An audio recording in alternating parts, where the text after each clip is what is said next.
Hello everyone. आज का जो मेरा ये टॉपिक है ये है मैथ्स की। जैसे छोटे बच्चे अगर बड़ी संख्या उनके सामने आ जाती है तो उसको कैसे जोड़ेंगे इसके बारे में। तो सबसे पहले मैंने यहाँ पे कुछ नंबर्स लिखे हुए हैं, यानी कि 8 में 4 को ऐड करना है। इसको अगर हम कैसे ऐड करेंगे अब हम बताते हैं आपको, क्योंकि ये कैरी वाले यानी हासिल वाला सवाल है। तो इसको कैसे सॉल्व करेंगे इसको ध्यान से देखिए और समझने की कोशिश कीजिए। जैसे 8 में अगर हम 4 को ऐड करते हैं तो हम कैसे 8 में अगर हम 4 ऐड करते हैं तो हमारा आता है 12। अब 12 का जो है यानी कि एक तो होता है वंस और एक होता है टेंस। अब हमारा मान लिया 12 आ गया तो हमें अपना वंस वाला वो लिखना होता है, तो हम यहाँ पे 2 लिख देंगे और हमारा जो टेंस वाला पार्ट है ये हमारी हासिल बन जाती है, यानी कि ये यहाँ पे आ जाएगा।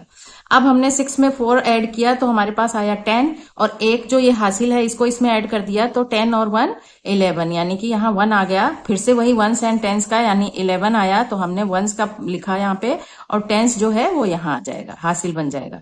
अब यहाँ पे 6 को 4 से ऐड किया था और 1 हासिल ऐड किया तो 11 हुआ, तो यहाँ 1 लिख दिया और 1 यहाँ लिख दिया। अब हमने 8 में 6 को ऐड करना है तो 8 को 6 से ऐड करने पे हमारे पास आता है 14 और 1 हासिल हमने ऐड किया तो आ गया 15। अब यहाँ 5 लिख दिया। फिर वही वंस एंड टेंस वाला कि आपको कैसे वंस वाला पार्ट यहाँ लिखना है और टेंस वाला पार्ट हमारा यहाँ जाएगा।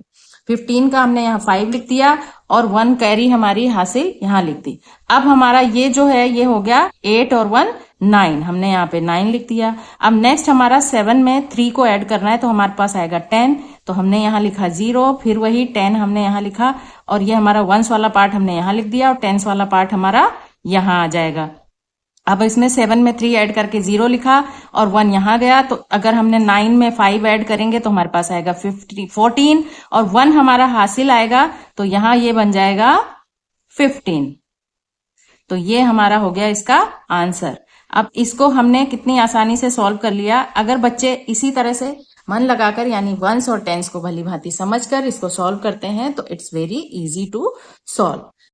इसी क्रम में अगर हम देखते हैं तो हमारा एक सवाल हम और सॉल्व कर लेते हैं, यानी कि किस तरह से आसानी से हासिल वाले सवाल किए जा सकते हैं। इसमें हम एक सवाल और देख लेते हैं, यानी कि 9 को 4 से हमें ऐड करना है। 9 में 4 को, तो 9 में 4 ऐड करते हैं तो जैसे कि ये 9 है, इसको हमने माइंड में रखा और हमने 4 फिंगर निकाल ली। तो हम किस तरह से करेंगे, यानी 9 10 11 12 13, यानी 9 में 4 ऐड करने पे हमारे पास आता है 13। अब हम यहाँ 3 क्यों लिख रहे हैं वही मैं बताऊंगी आपको, टेंस एंड वंस। अब हमने यहाँ पे 13 लिखा तो हम वंस वाला पार्ट यहाँ और जो टेंस वाला पार्ट है वो हासिल यानी कि कैरी बन जाएगा।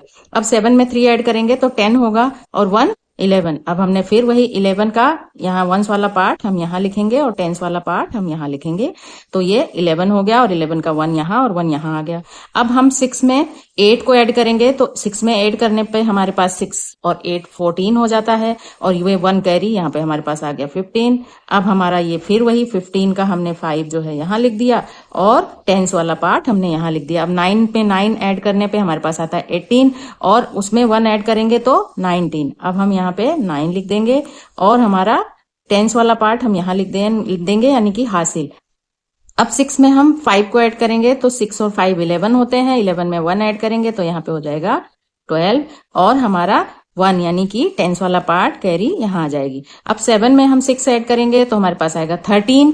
13 का हम इसमें एक कैरी भी जो है वो हासिल को ऐड करेंगे तो हमारे पास हो जाएगा 14, यहाँ 4 लिख दिया और हमारी 1 कैरी यहाँ चली गई। अब 8 8 16 होता है और 1 17। ये हमारा आंसर आ गया इसका, जो इतना बड़ा हमने एडिशन का सम किया था। आई होप कि आपको समझ में आया होगा अच्छी तरह से। तो अगर आपको समझ में आया, अच्छा लगा तो please like and subscribe my channel, share it with your friends and relatives.